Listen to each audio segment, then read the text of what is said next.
Hello guys, welcome to another video. So today we will gonna talk about the airdrop feature that you already know.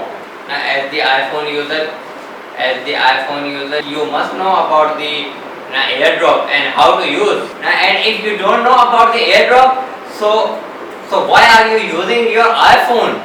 That's really thinkable, guys. Now, if you are using your iPhone and you never use your airdrop feature, that's really. So if you already know about how to use airdrop, so that's why. So this video is not for you guys. You can check it out my videos that in a description.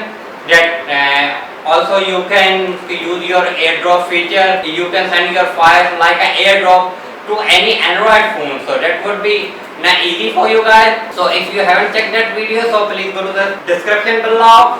So you can find my videos over there. So let's go to the screen. So